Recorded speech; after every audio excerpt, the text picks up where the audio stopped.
Bienvenidos a Tardes Literarias, el programa de literatura en el que intentamos dar voz a todos los autores y autoras, ya sean conocidos o no, pero sabiendo que siempre nos aportan cultura y sabiduría. Un programa para Radio Sapiens, www.radiosapiens.es, todos los domingos a las 7 de la tarde, con Lute Pérez y Vanessa Di Giacomo. Bienvenidos a Tardes Literarias. Esta semana estaremos con uno de los escritores más reconocidos del panorama literario español, Enrique Vila-Matas. Enrique Vila-Matas nació en Barcelona, en el número 108 de la calle Roger de Llúria, frente al desaparecido Cine Metropol. Estudió Derecho y Periodismo, y entró en 1968 como redactor en la revista de cine Fotogramas, así como en Destino. En 1970 dirigió 2 cortometrajes, Todos los jóvenes tristes, sobre la desesperación, y Fin de verano, sobre la destrucción de la familia burguesa.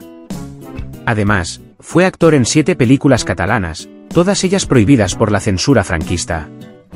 En 1971 realizó el servicio militar en Melilla, donde, en la trastienda de un colmado militar, escribió su primer libro, Mujer en el espejo contemplando el paisaje, que recuperará su título inicial, En un lugar solitario, en la reedición en 2001 de sus textos de 1973 a 1984.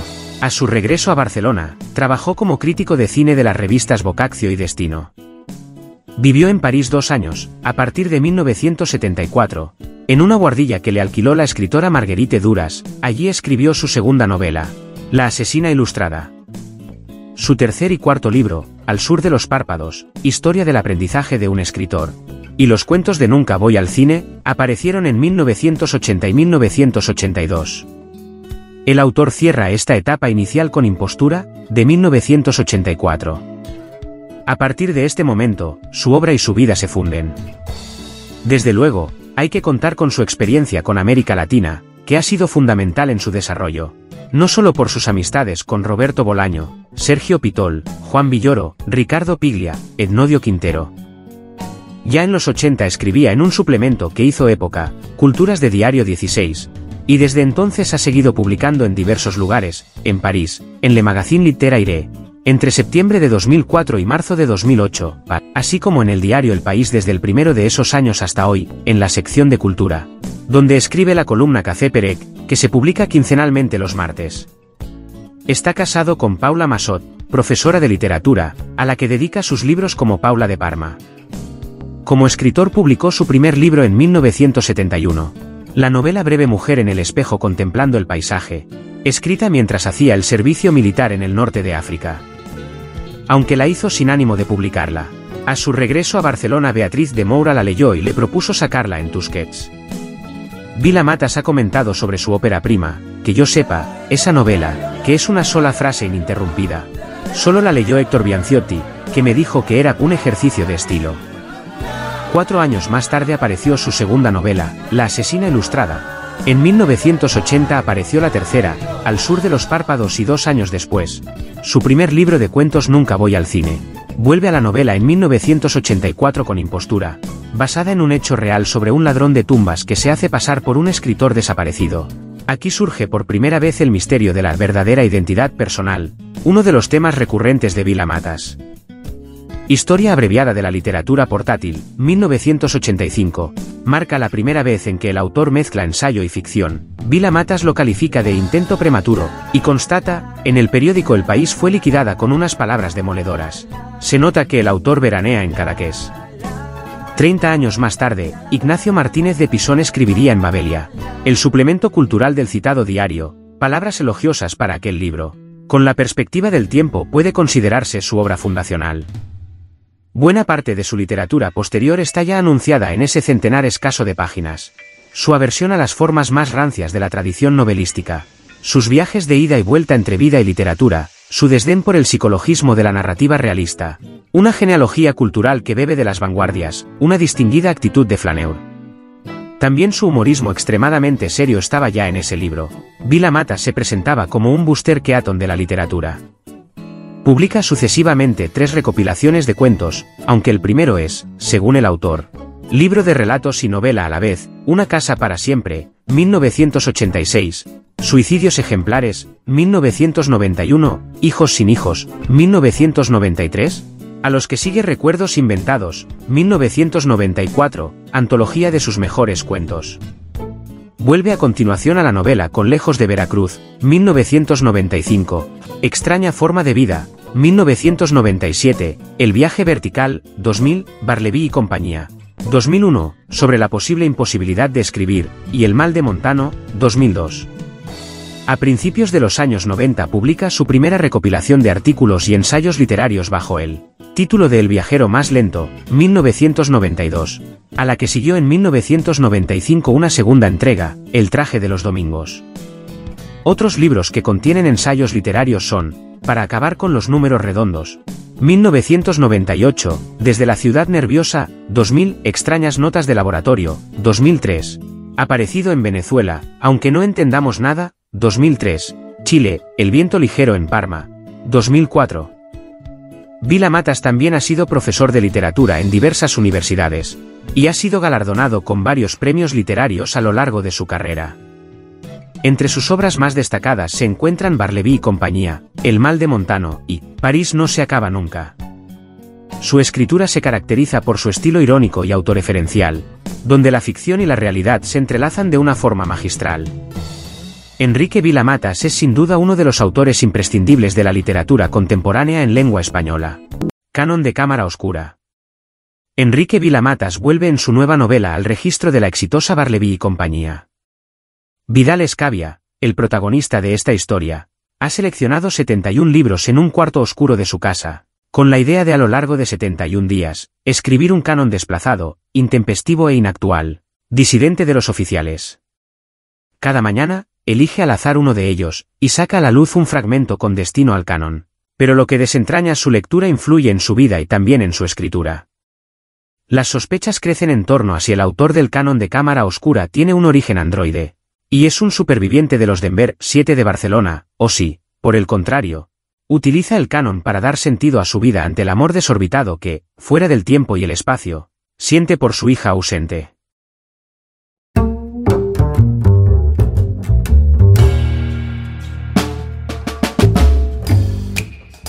¿Eres uno de ellos? Es la pregunta que hace Violet al narrador, a Vidal Escavia, interesándose por saber si él pertenece a los Denver 7 de Barcelona. Vidal construye un canon. Es un sencillo intento de reunir en el canon 71 libros de cabecera. Un canon que pretende que sea intempestivo, que sea disidente a todos, con criterio propio, aunque sea de otro mundo. En el fondo, el canon de un androide. Para construir este canon, Vidal Escavia monta un ritual. Aprende a leer y en la lectura va descubriendo otras conciencias y por tanto va lentamente conociendo la suya. La cámara oscura de la que va eligiendo los libros de cabezal fue en otro tiempo la habitación de su hija Río. Punta de Obama, yo creo que es un intento por parte de Vidal Escavia de dar nombre a un rincón que no tiene nombre de la ciudad de Barcelona.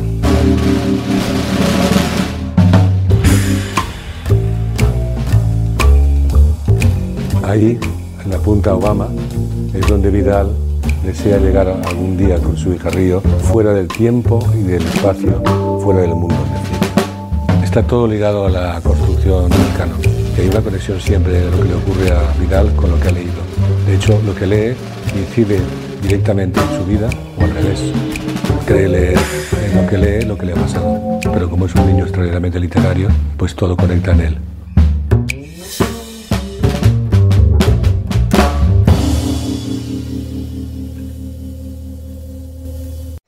En aquella tarde para mí memorable, en la que todo mi ser crujió, hubo un momento en el que pensé en decirle a mi antiguo jefe que no tenía por qué ver tan próximo el abismo. Pero él, como si hubiera intuido que iba a decirle algo de ese estilo tan blando y bondadoso, se adelantó para anunciarme que tenía una idea sombría, pero altamente interesante para el futuro de su biblioteca, cuando ésta fuera mía. No tardé en saber que la idea sombría consistía en que aligerara lo máximo posible la biblioteca que recibiría y seleccionara de ella mis libros predilectos, un número indeterminado de libros de cabecera, y los colocara en un cuarto mal iluminado de mi casa, y allí pasara a estudiar la posibilidad de que, algún día, cuando como lector estuviera más curtido, algunos de ellos llegaran a constituir un muy subjetivo canon intempestivo. ¿Me explico? ¿Un canon? Sí, pero intempestivo, ligeramente inactual. Porque yo creo que en pocos años, si lees todos los días, estará muy pronto a tu alcance hacer un canon equivocado como el que hacen todos, pero más esquinado que el que hacen todos. ¿Y por qué mal iluminado? Precisamente por eso, porque el tuyo tampoco tendrá muchas luces. Altobelli rió más que nunca. Parecía que nada le hiciera tanta gracia como la oscuridad. «Y porque sin las sombras», dijo, «los libros que tanto nos gustan no serían nada». Esta última frase dio paso a un momento que tantos años después aún sigue grabado en mí, pues aquellas palabras engoladas, un tanto solemnes, imitaban sin querer el tonillo habitual, rayando en cursilerías o gratuidades, del ensayista Maurice Blanchot. Y eso provocó que se me escapara tímidamente la risa. Lo más curioso de todo, a Altobelli le pasó lo mismo, y acabamos riendo los dos en una estruendosa conjunción de carcajadas que corroboró la complicidad que podía haber entre los dos a la hora de reírnos de alguno de nuestros ídolos. ¿Y por qué un canon intempestivo? Por un momento, tras la pregunta, estuve a punto de rehabilitar quizás demasiado rápido y en secreto a Blanchot, que una vez dijo algo tan afortunado como que la respuesta es muchas veces la desgracia de la pregunta. Pero no importaba, acabé pensando que esa desgracia pudiera darse y repetí la pregunta. ¿Y por qué intempestivo? Porque es el adjetivo que gritaba Nietzsche antes de caer en aquella estrepitosa locura en Turín. Me gustan las locuras, ¿qué quieres que te diga? Y si son de Nietzsche, mucho más. Y porque un amigo acaba de decirme en una carta que para ser realmente contemporáneo hay que ser ligeramente inactual. Y créeme que me ha ayudado que me propusiera que un día, cuando notara que había llegado el momento, me situara en esa posición desplazada que nos provee el lenguaje. ¿Desplazada? Hablaba, dijo, de esa posición desde la que se abría, a modo de paralaje, la distancia crítica que nos permite esbozar una discrepancia. ¿Paralaje? ¿Qué significaba aquella palabra? Sonrió paternalmente. Era, dijo, como la variación aparente de la posición de un objeto, especialmente un astro, al cambiar de lugar quien lo mira. Observé divertido que sin darse cuenta él había vuelto a hablar de forma engolada, tipo Blanchot. ¿Y quién era el amigo que le había hablado de lo intempestivo? Se trataba de un narrador, Carlos Fonseca, un costarricense y también puertorriqueño que escribía en Londres y era el mejor amigo del doctor portugués que a su vez era también el mejor amigo de Altobelli. ¿Y cómo se llamaba aquel portugués? Ya lo sabría con el tiempo, dijo. Y pasé a sentirme en cierta forma algo desplazado. Y perdona, vuelvo a preguntarte, ¿por qué un canon? Porque puede que te ayude a tener un proyecto en la vida. Ya eres de hecho un desplazado. ¿Por qué no probar a desplazarte todavía más? Me pareció que acababa de darme una sombría idea, pero en el fondo muy iluminada. El canon desplazado. Ahora y como en cada uno de nuestros programas, nuestra compañera Vanessa Di Giacomo efectúa una entrevista al autor, en la cual nos hablará de sus trabajos y de parte de su vida fuera del mundo literario. Enrique Vila Matas es un escritor y crítico literario español nacido en Barcelona en 1948.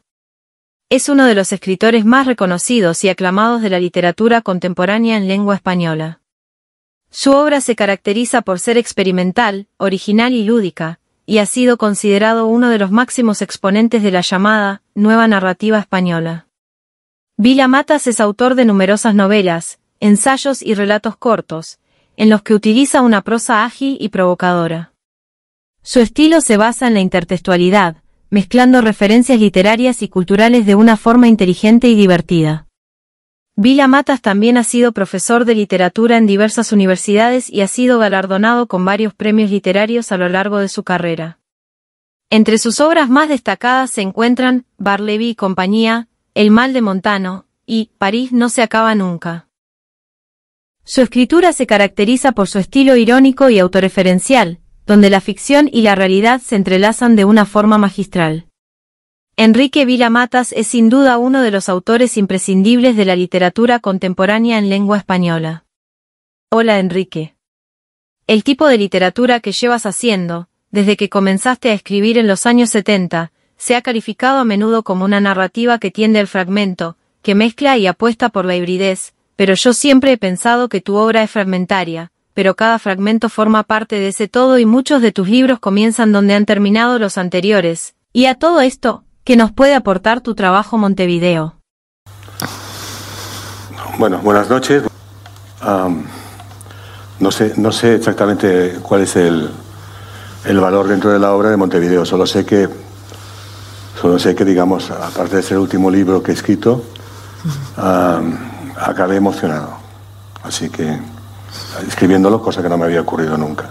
Pero bueno, todo tiene su origen en que había dejado un borrador de Montevideo escrito en casa. Tuve una operación importante. Cuando volví a casa me encontré el borrador y tenía para 2 meses de convalecencia casera después de la epidemia. Esto ocurrió después de la epidemia ya. Y a medida que el tiempo estaba siempre quieto para escribir en casa, fui viendo que me podía demorar mucho en cada frase anterior y añadir detalles y no tener la prisa que había tenido antes siempre para acabar los libros. O sea, es decir, todas las circunstancias eran distintas. Bueno, tengo que explicar que antes había ocurrido algo al salir de la anestesia. Así es. Al salir de la anestesia lo que ocurrió fue que creí que había ido a parar a otro planeta. De modo que lo que oía eran murmullos de voces de personas desconocidas. Vi que eran enfermeras por el blanco próximo, aunque miope, pues lo que veía era un mundo alrededor que estaba en otro lugar.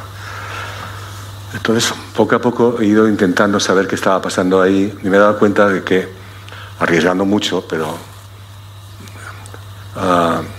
viví la experiencia del nacimiento. Es decir, tú naces y llegas a un mundo de desconocidos, empezando por mi propia madre, porque en definitiva, es decir, ¿qué es lo que ocurre que nadie recuerda?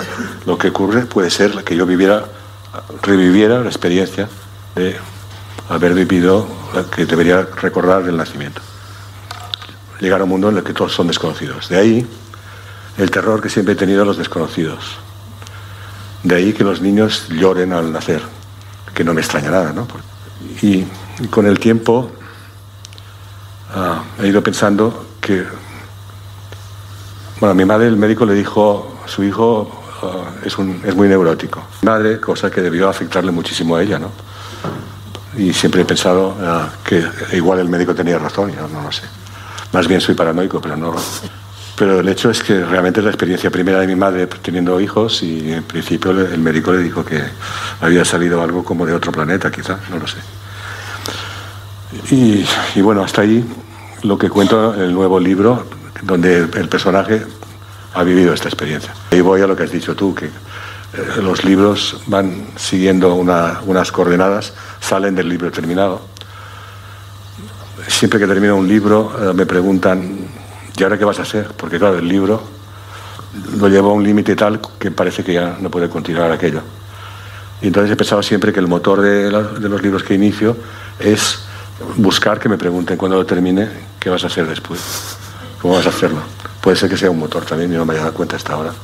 De hecho, en Montevideo también buscas el después, dejar caer un poco el que pasará en el siguiente. Bueno, llegó a un límite tal que no ha ido surgiendo poco a poco a través de un encargo que me hicieron. Siempre salen a veces de encargos para una revista que celebraba sus 50 años de existencia, que es un encargo que parece nada, pero puede ser extraordinario porque tienes toda la libertad de hablar de lo que quieras, porque no te marcan nada, y que también es complicado y peligroso. Pero bueno, ahí empecé a imaginar un cuarto oscuro en mi casa donde estaría una biblioteca de los libros de cabecera, los que me han gustado más, los libros preferidos, los de cabezal también se pueden llamar, porque realmente vienen de la cabeza o de la almohada, libros de almohada también. Y ahí el cuarto oscuro ha ido convirtiéndose en la construcción de un canon, que sería un canon diferente del oficial, por supuesto, aunque los libros prácticamente son todos conocidos, pero es un canon muy personal. Y de ahí ya no cuento más porque ha interferido también la narración entre dos personajes, por lo tanto, que están realizándose. En realidad, si los libros salen del último libro, es porque siempre habla una voz, que cambia en cada libro porque esa voz es de un narrador distinto. He tenido narradores inteligentes, narradores muy deliberadamente tontos, además. O sea, hay de todo, pero siempre es la voz que yo digo que es la de los poetas y la de los ensayistas, en el sentido de que un ensayista, pues, Walter Benjamin, pues es él. O sea, no hay que preocuparse por la ficción o no ficción. Es Walter Benjamin que habla. Los poetas, pues Luis Cernuda habla y es él. Sabemos que todo lo que va a decir es todo la voz de Luis Cernuda, por mucho que los poemas cambien. Y ahí es un narrador que tiene tendencia al ensayismo y por lo tanto es la voz de un ensayista que acaba narrando, pero en definitiva es la voz siempre recuperada por el lector, pero con otra tonalidad siempre diferente, pero con una continuidad. Eso hace que sea afortunado de tener lectores adictos. Y tengo solamente lectores adictos o lectores no adictos. O sea, me divierte porque pienso en Marguerite Duras, por ejemplo, que siempre le ocurrió y sigue ocurriéndole o que gusta mucho o no gusta nada. A los que no les gusta nada no tienen piedad de ella. Conozco a un escritor que me dijo, es que cuando escribe, hablo de ella, parece que tricotee, es lo peor que se puede decir, ¿no? Bueno, en todo caso, no hay términos medios, lo cual es muy bueno también.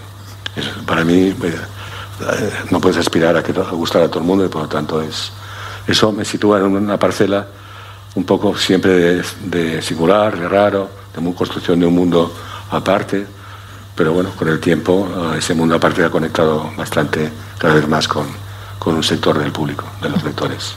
Como veis en Montevideo, una voz narrativa que va viajando del ensayo al recuerdo, una voz que narra, pero lo hace en ese tono reflexivo, propio del ensayo y en el que además encontramos muchos paisajes que son habituales en su obra, pero tenemos la novedad de un diálogo con un cuento de Cortázar que transcurre en un hotel de Montevideo, y es ese cuento de alguna manera el corazón de ese libro y es algo de fantasía que nunca habías hecho. ¿Cómo te surge la idea de algo tan fantástico?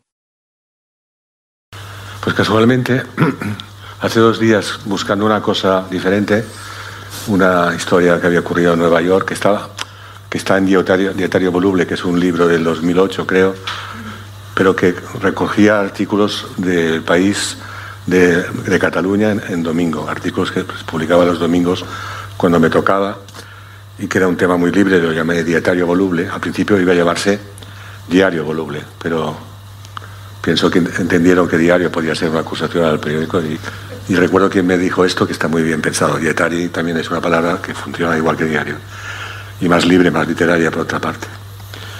Entonces ahí ya hablaba del cuento de Cortázar. Anteayer lo vi, ¿no? Lo vi que estaba hablando de lo que me había contado Vladi Kocianci, que es una escritora de origen serbio, argentina, porque en realidad toda la novela de Montevideo es un relato rioplatense, al que pertenecían, con el Río de la Plata, que pertenece el género al que se adscribe Bioy Casares y Cortázar, entre otros, ¿no? Y actualmente es Samantha Schweblin, por ejemplo, en Argentina, escritora argentina. Y Vladi Kocianci, que era muy amiga de Borges, por otra parte, lo cual no dejaba de impresionarme, ¿no? Me dijo que había un cuento que pasaba en el Hotel Cervantes de Montevideo, que había escrito Cortázar y al mismo tiempo había escrito un cuento parecido sin darse cuenta. Uno de los dos tampoco se dio cuenta ninguno, Bioy Casares. Los dos empezaban del mismo modo. Tomaban el barco que une Montevideo con Buenos Aires de Buenos Aires iban a Montevideo, tomaban un taxi y iban al Hotel Cervantes. En el cuento de Bioy no le dejaba dormir una pareja que hacía el amor atronadoramente. Y él era un playboy y tenía que escuchar todo y le amargaba la noche. Y en el otro, pero al final el taxi, por equivocación o lo que fuera, no le dejaban el Cervantes. El cuento de Cortázar era un hombre gris que de viaje de negocios iba a parar al Hotel Cervantes de Montevideo y ahí, en la primera noche, que es un hotel que había visto fotos, yo, que había sido teatro, había sido el Teatro Cervantes de la ciudad de Montevideo. Había pasado a ser Hotel Cervantes y ahí en la habitación, la primera noche, el cuento de Cortázar, oye el llanto de un niño y una madre que lo consuela. Y a la mañana siguiente no ha podido dormir demasiado y protesta al gerente. El gerente siempre ha sido un personaje muy famoso en Montevideo. El gerente, que dicen en Portugal, ¿no? El gerente que le niega que haya niños en el hotel que es más bien de conexiones extramatrimoniales. En ningún momento hay niños.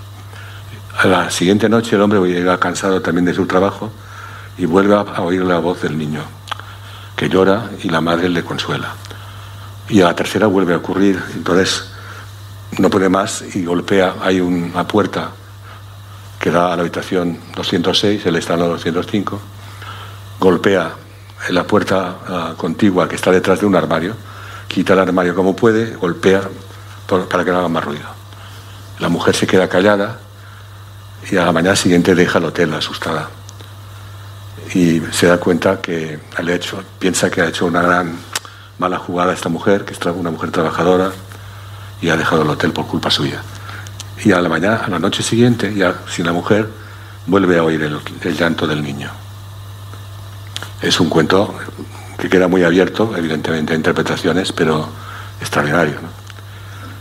Entonces, en el 2006 escribía en la prensa que me gustaría ir a Montevideo y alojarme en el Hotel Montevideo, en el Hotel Cervantes, y ver cómo era la habitación de Cortázar, porque la escribió después de pasar una noche allí.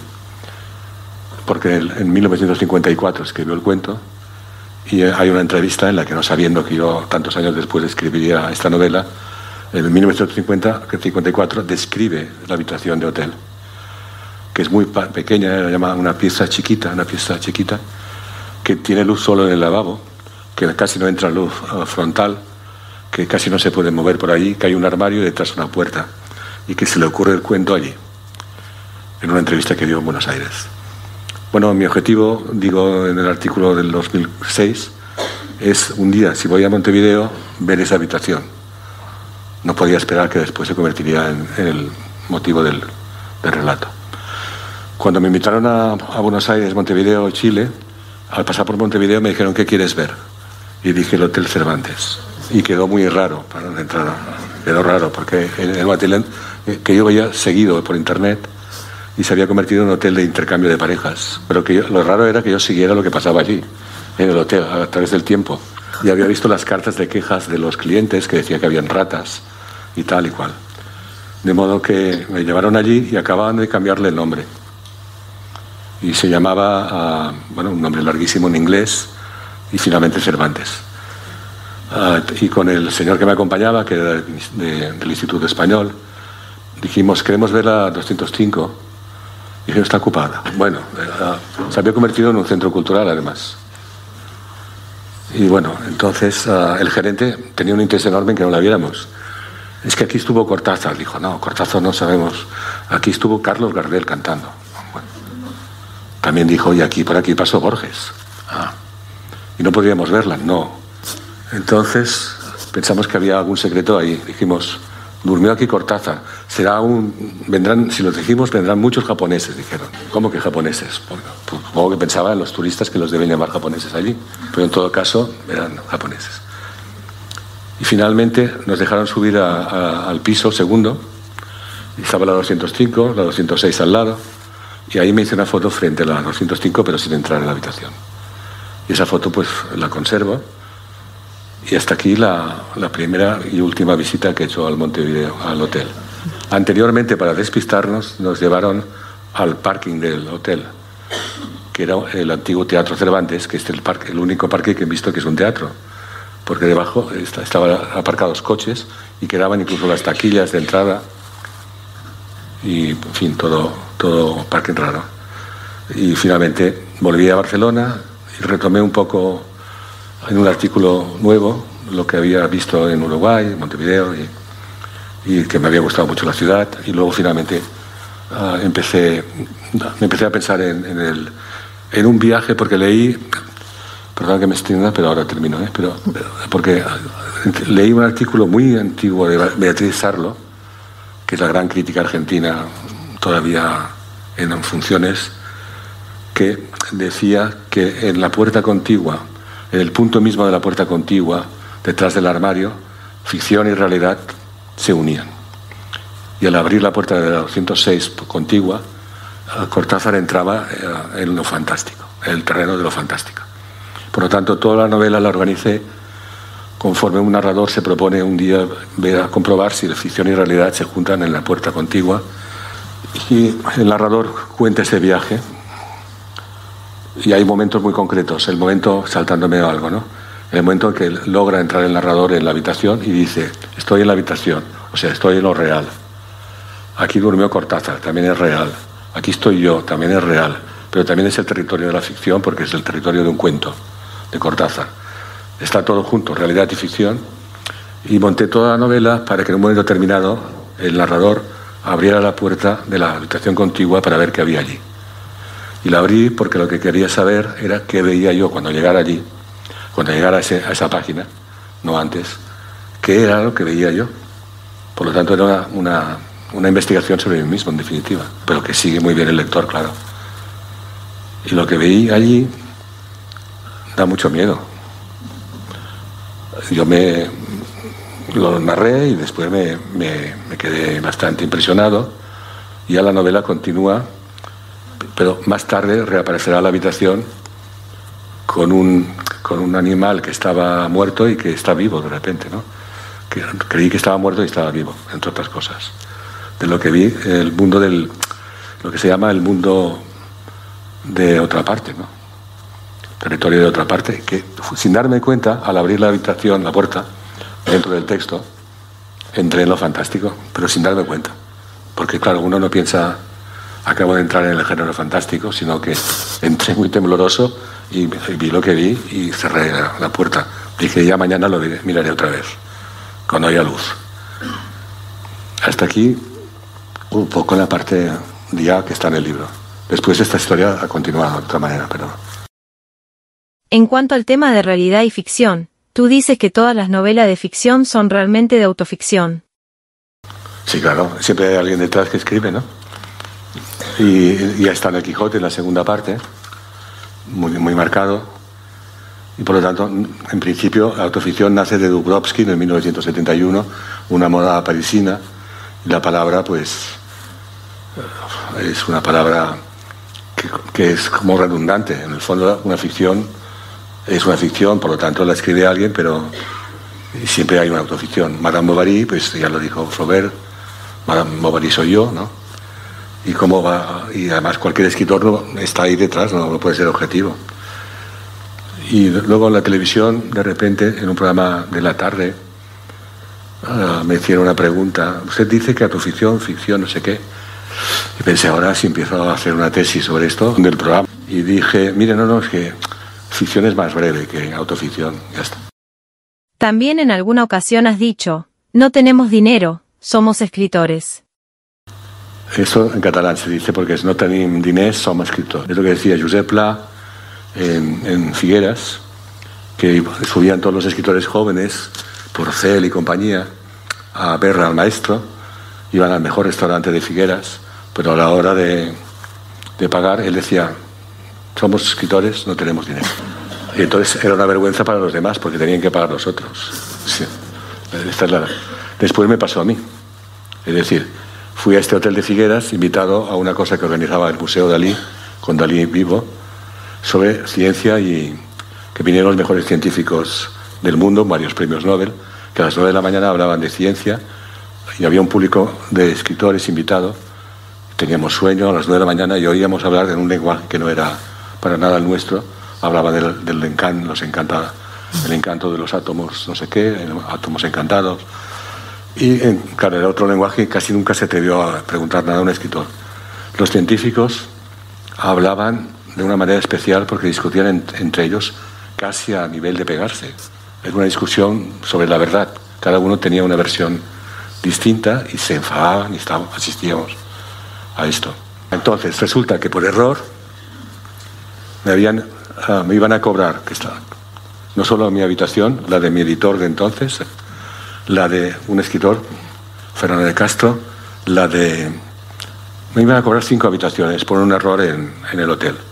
Naturalmente, cuando me dijeron, esta es la cuenta, vi que subía mucho y digo, no tengo dinero, soy escritor. Tú has tenido desde siempre una relación muy estrecha no solo con la literatura, sino con el arte en general. ¿A qué se debe esta relación? Ha estado siempre, ha empezado. El origen, en realidad está en el origen. Hay que tener fe en algo, decía Marcel Duchamp. Si, por ejemplo, tener fe en el arte es una fe como otras fes. O sea, si tienes fe en el arte, dedicas tu vida a algo que te libera del resto que no te gusta. Y el arte, pues, es una trayectoria como otra cualquiera. No le voy a dar más importancia, simplemente que te salva la vida. ¿Y cuándo me salva la vida? En el momento en que me aburro en la playa, en los veranos, cuando yo tenía 14, 15 años, que consistía en tomar el sol. Entonces no me interesaba nada tomar el sol, porque me aburría, entonces me apartaba de los que me acompañaban a la playa, que era la familia en definitiva, con muchas variantes. Iban variando, pero no es que tuviéramos muchas familias, sino que la familia era grande. En todo caso, mis hermanas me recuerdan leyendo A la sombra de los pinos, pero los libros al revés. O sea que los libros eran una excusa para no tener que tomar el sol, nada más, para apartarme. Y es una metáfora del escritor. El escritor se aparta del mundo para escribir sobre el mundo, que también es paradójico. Pero es cierto que, claro, el escritor entra en el mundo cuando lo desea y escribe sobre eso. Pero en parte era como salvación. La trayectoria de artista, en general, cuando no sabía que era tan complicado, porque luego es otra historia que es complicadísimo, evidentemente, pero no sabía, pero la fe en eso es la que me movió siempre y ha sido una salvación para mi vida, así de sencillo. Ha sido un verdadero placer charlar contigo. Gracias. Gracias, Fina, porque además en realidad lo que buscamos es una conexión total de todo, que es imposible, es lo que busca el hombre desde el principio, ¿no? Y está todo conectado, estoy seguro, pero claro, ¿quién lo consigue?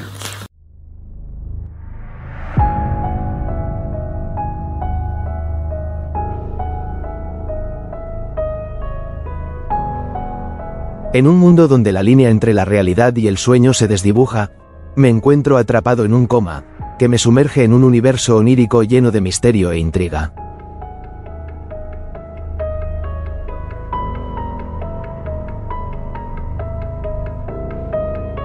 Durante 4 meses, mis sueños se convierten en un laberinto de emociones y enigmas, donde cada rincón revela secretos ocultos y personajes enigmáticos que parecen conocer mi historia mejor que yo mismo.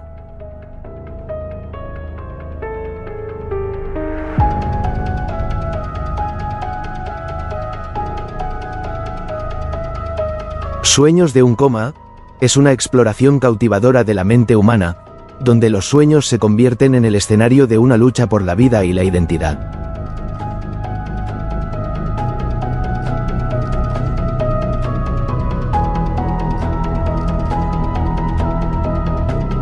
¿Lograré despertar antes de que sea demasiado tarde?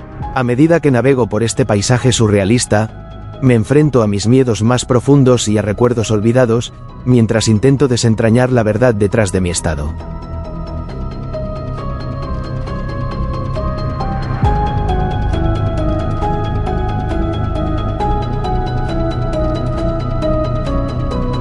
¿Son estos sueños una ventana a mi alma o una trampa de mi mente?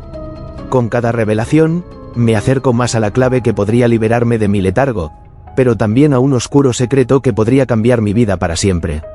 Sueños de un coma, una novela de Lute Pérez, que puedes adquirir en la web luteperezescritor.es.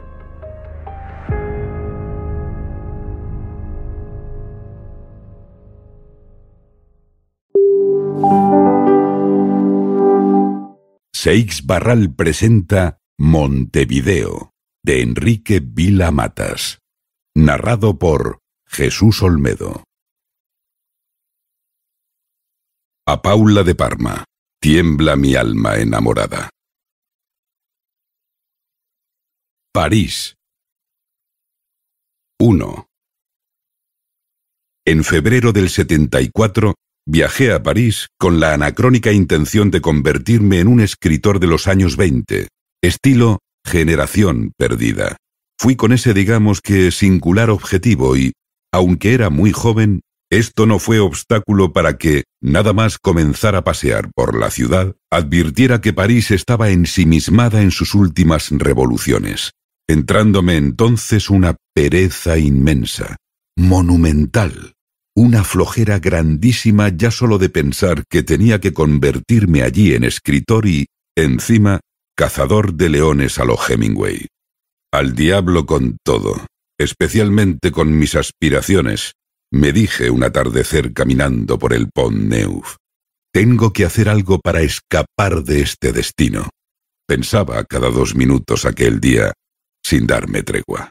Y, al final, acabé adentrándome por una calle mal iluminada y poniendo en marcha una vida de delincuente que me devolvió de algún modo a un estado de ánimo adolescente que creía superado.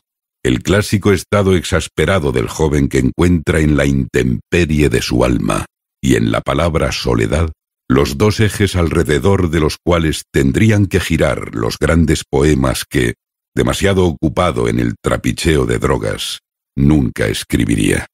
En París, en todo caso, no fui tan idiota de dejarme embaucar por el vacío absoluto, que era algo que ya me había reventado en Barcelona la primera juventud, y me limité a permitir que me absorbiera un sinsentido controlado, rayando en lo fingido, dedicándome casi exclusivamente a recorrer a fondo, de arriba a abajo, el París más canalla, el París brutal, el genial París que describe Luc Chanté en The Other Paris, unos barrios repletos de flaneurs, apaches, estrellas de la chanson, clochards, valientes revolucionarias y artistas callejeros, el París de los marginados, el París de los exiliados antifranquistas con su bien organizada red de venta de droga, el París de los destrozados, el París del gran vértigo social. Un París que, muchos años después, sería el paisaje de fondo de mi crónica sobre aquel periodo en el que me volqué en el tráfico de hachís, marihuana y cocaína, y no me fue posible dedicarle a la escritura ni un minuto, a lo que habría que añadir mi repentino desinterés por la cultura misma en general. Un desinterés que, a la larga, pagué caro y se reflejaría incluso en el patoso título elegido para mi crónica de aquellos destemplados días, Un garaje propio. Para mí, París, en aquella primera estancia de 2 años, fue solo un lugar donde ejercí exclusivamente de vendedor de droga y, durante un breve periodo de 3 meses que pasó volando, fui un consumidor habitual de ácido lisérgico, de LSD, lo que me hizo comprender que lo que llamamos realidad no es una ciencia exacta, sino más bien un pacto entre mucha gente, entre muchos conjurados que un día en tu ciudad natal, por ejemplo, deciden que la avenida Diagonal es un paseo con árboles cuando en realidad, si tomas tu ácido, puedes ver que es un zoológico atiborrado de fieras y de cotorras con vida propia, todas sueltas, algunas subidas a las copas de los árboles. Mi mundo en París se redujo a un modesto espacio en el que reinaban traficantes de poca monta y a algunas fiestas de vez en cuando con decaídos exiliados españoles, fiestas baratas, pero con bastante vino tinto, y de las que únicamente recuerdo que adquirí la costumbre de despedirme diciéndoles a los pseudoamigos o conocidos, a todos, sin excepción, ¿ya sabéis que he dejado de escribir? Y casi siempre alguien saltaba enseguida para corregirme, pero si tú no escribes. Y así era. En efecto, no escribía, o, mejor dicho, no había vuelto a hacerlo desde los días en que había publicado mi primer y único libro. El ejercicio de estilo que había llevado a cabo en unas dependencias militares de la ciudad africana de Melilla y que titulé Nepal, y que trataba soterradamente de la destrucción de la familia burguesa, y de cómo yo me proponía, santa inocencia, aún no había puesto el pie en París, en la calle mal iluminada, permanecer de un modo absolutamente idéntico a mí mismo toda la vida, es decir, enamorado de las sanas tendencias hippies que tanto me habían seducido, hasta que unos despiadados contraculturales, libertarios y pacifistas me llevaron a trabajar a una cosecha de remolacha y todo cambió de golpe. Nadie sabía en París, y evidentemente nadie tenía por qué saberlo, que yo había escrito y publicado un libro al regresar de África, una novelita que simulaba haber sido escrita en Katmandú y en la que trataba a la prosa de un modo tan experimental que la crítica a la familia burguesa pasaba desapercibida. De aquellos días que yo había pasado en Melilla jugando a sentirme Gary Cooper en Marruecos, de von Sterber, aunque me faltaba todo para serlo, para empezar Marlene Dietrich, nadie tenía la menor noticia, lo cual me ofrecía, entre otras cosas, la oportunidad de probar a ser otro, de inventarme una nueva identidad, aunque siempre acababa descubriendo que, aunque yo deseaba ser muchas personas y haber nacido en muchos lugares distintos, no había día en que no acabara constatando que somos demasiado parecidos a nosotros mismos, y el riesgo estriba precisamente en que acabemos pareciéndonos a nosotros mismos. 2. En París era muy raro no escribir. Eso ha de quedar aquí bien claro. Cioran describió este fenómeno al transcribir lo que un día le había dicho la portera de su inmueble. Los franceses ya no quieren trabajar, todos quieren escribir. Pero si tú no escribes, me rectificaban siempre en las fiestas de las que me marchaba con cargas explosivas de vino y hachís. Con todo, volví a despedirme de la misma forma días después. Me gustaba tanto proclamar que había dejado de escribir para poder oír aquel fantástico «pero si tú no escribes», que me fui acostumbrando a simular que no oía, consciente de que esto me facilitaría en otros momentos poder seguir repitiendo mi frase de despedida.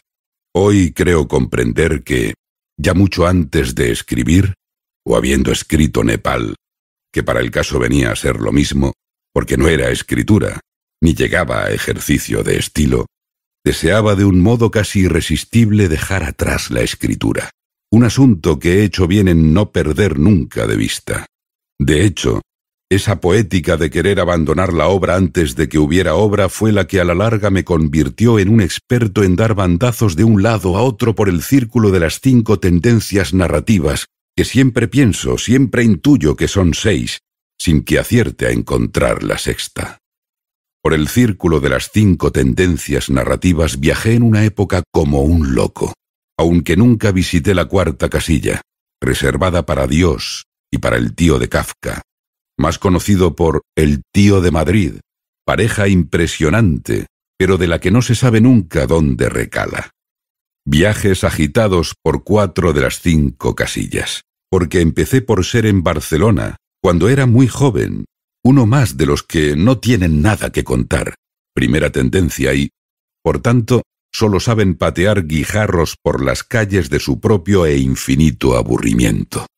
Luego di el salto a la 2ª tendencia y me fui convirtiendo en un especialista en callar determinados aspectos de las historias que contaba y sacar un alto rendimiento de esa estrategia, hasta el punto de que me convertí en un virtuoso de las narraciones en las que, deliberadamente, no se narra nada.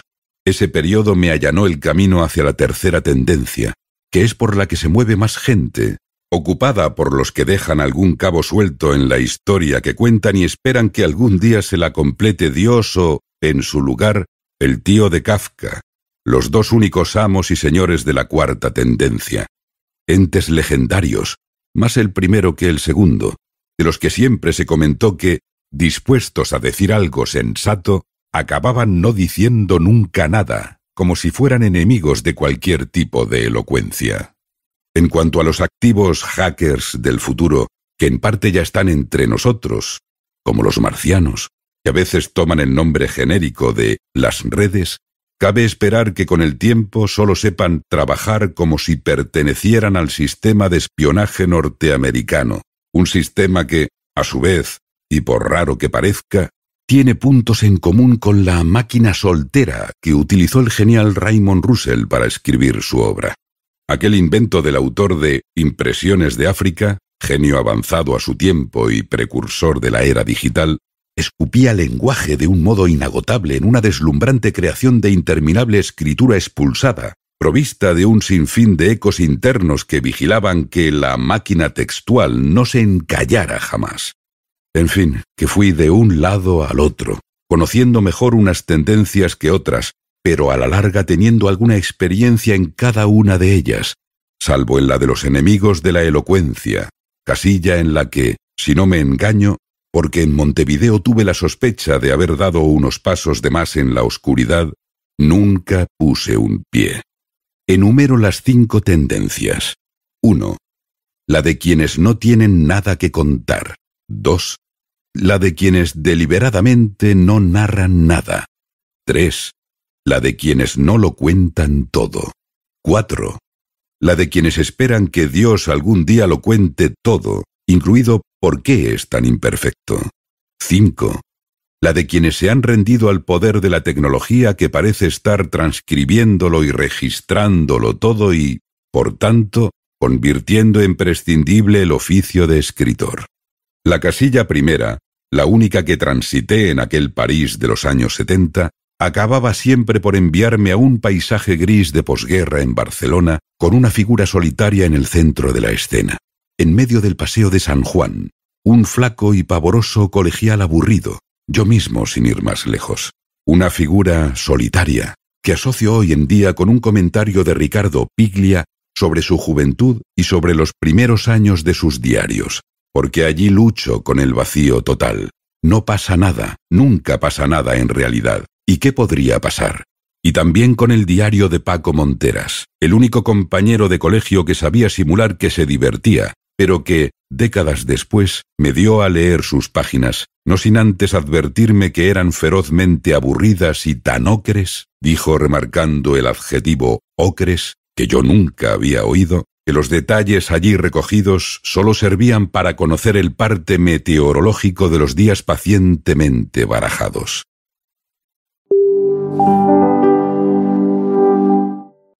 Seix Barral presenta Esta bruma insensata, de Enrique Vila-Matas, narrado por Jordi Boixaderas.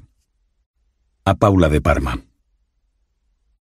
Esta bruma insensata en la que se agitan sombras, ¿cómo podría esclarecerla? Había llegado a ser un artista citador, gracias precisamente a que de muy joven no lograba avanzar como lector más allá de la primera línea de los libros que me disponía a leer. La causa de tanto tropiezo estaba en que las primeras frases de las novelas o ensayos que trataba de abordar se abrían para mí a demasiadas interpretaciones distintas, lo que me impedía, dada la exuberante abundancia de sentidos, seguir leyendo. Aquellos atascos, que por suerte empecé a perder de vista hacia los 18 años, fueron seguramente la base de mi posterior afición a acumular citas, cuantas más mejor. Una necesidad absoluta de absorber, de reunir todas las frases del mundo, una ansia incontenible de devorar cuanto se pusiera a mi alcance, de apoderarme de todo lo que, en momentos de bonanza lectora, viera yo que podía ser mío. En esa ansia por absorber, o por enviar a mi archivo todo tipo de frases aisladas de su contexto, seguí el dictado de los que dicen que un artista lo absorbe todo, y que no hay uno solo de ellos que no esté influenciado por algún otro, que no tome de algún otro lo que pueda si le hace falta. Absorber, y ante todo huir de las malas horas y de los malos tragos. Ese fue mi lema cuando empecé a lograr liberarme del problema de los atascos en las primeras frases de los libros. De ahí que, esa tarde de hace unos años, ese último viernes de octubre de 2017, con el país de Cataluña al borde de un colapso, mi inesperado retorno al bloqueo ante una simple frase me devolviera en un primer momento a un drama del pasado que aún tenía de vez en cuando peligrosa incidencia en mi presente porque boicoteaba mi trabajo de traductor. De hecho, muchas veces me había impedido mejorar en el ejercicio de esa profesión, pues era algo que, al bloquear de pronto mi capacidad de leer, me perjudicaba plenamente a la hora de traducir. Atascarme en una frase representaba siempre pasar por un momento horrible, porque yo vivía de aquello. Mi radio de acción eran las versiones al español de libros franceses y portugueses. Era el trabajo que me daba de comer y al que nunca me había acabado de acostumbrar, porque no era yo un traductor exactamente, sino un traductor previo, un anticipador de las dificultades del texto al traductor estrella, que era el que firmaba finalmente la traducción, después de que yo le hubiera abierto el camino y sugerido las diversas alternativas a esas dificultades. En cierta forma, aquel trabajo de traductor previo se parecía, por sus modestas hechuras, al de Hokusai, que era otro de los nombres que yo daba a mi oficio de distribuidor de citas, pues, por algún motivo que se me escapaba, ese otro trabajo que yo hacía, servir citas a quien a veces yo llamaba el autor distante, me recordaba a las actividades de algún subalterno japonés. En cualquier caso, estaba mejor pagado, siempre dentro de las ridículas cifras miserables en las que se movía todo, mi trabajo de traductor previo que el de Hokusai, que a fin de cuentas era un oficio tan singular que carecía incluso de gremio y por tanto de sindicato. Vuelvo al punto de partida de lo que quiero contar, a esa zozobra que sentí, rozando la tragedia, aquella tarde de octubre de hace unos años, cuando me pareció que podían haber regresado, encima agravados, mis tropiezos de lector.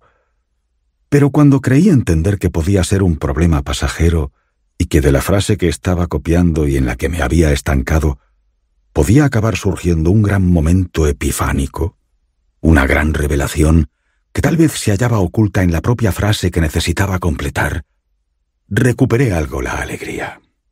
Hasta aquí el programa de hoy. Volveremos la próxima semana con otro autor o autora que nos contará todo sobre su trabajo. Los que ahora tienen más de 80 años pertenecen a una generación asombrosa.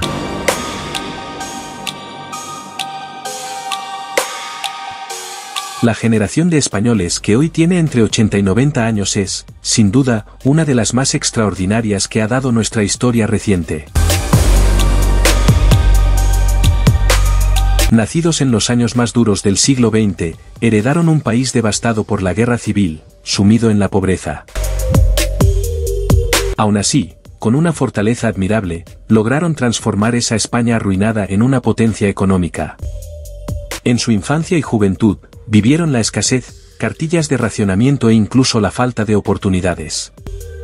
No obstante, crecieron sin quejarse, sin caprichos y sin apenas saber lo que era una subvención, con una capacidad de sacrificio y de trabajo que hoy asombra. Hace poco en un pueblo muy pequeño de Castilla, tuve una conversación con una persona de esta generación. Yo le hablaba de que hoy en día había muchos gimnasios y él me contestó: Gimnasio, yo me levantaba a las 3 de la mañana a coger alpacas. Fue una generación que empezaron a trabajar muy pronto y fueron padres de familias numerosas, era lo habitual y salían adelante. Construyeron las bases del bienestar del que hoy disfrutamos. Algunos a su pesar, tuvieron que emigrar, siempre con contrato organizado por el Instituto Español de Emigración, adscrito al Ministerio de Trabajo y las oficinas de colocación. Y el 85% de los que se fueron regresó. Levantaron empresas, trabajaron en el campo, en los comercios, y siempre con un sentido profundo de responsabilidad. No exigían derechos que no pudieran sostener con su trabajo, apenas cogían bajas y valoraban cada pequeño avance con gratitud. Fueron los protagonistas de la transformación de España, desde un país empobrecido y rural a una democracia moderna, integrada en Europa y con una economía dinámica. Para cuando llegaron a la jubilación, el país que legaban a sus muchos hijos ya era la octava economía del mundo. Y lo habían hecho sin pedir más de lo necesario. Durante la pandemia, fueron de los más golpeados, y muchos murieron solos. En resumidas cuentas, esta generación dura, trabajadora y generosa merece más que un reconocimiento. Porque si hoy disfrutamos de libertades, estabilidad y desarrollo, es en gran parte gracias al sacrificio silencioso de aquellos que lo dieron todo sin pedir casi nada. Los que ahora tienen más de 80 años pertenecen a una generación asombrosa. Fernando Pérez del Río, doctor en psicología, consulta privada de psicología, profesor de la Universidad de Burgos, burgospsicología.es, etiquetas, psicología. Nos seguimos leyendo, escuchando y compartiendo. Sencillez y orden.es. Les sugerimos entren a las siguientes plataformas tecnocientíficas activas de ámbito internacional: radiosapiens.es y revistanube.com. Actualidad y máximo rigor científico, cultural y divulgativo.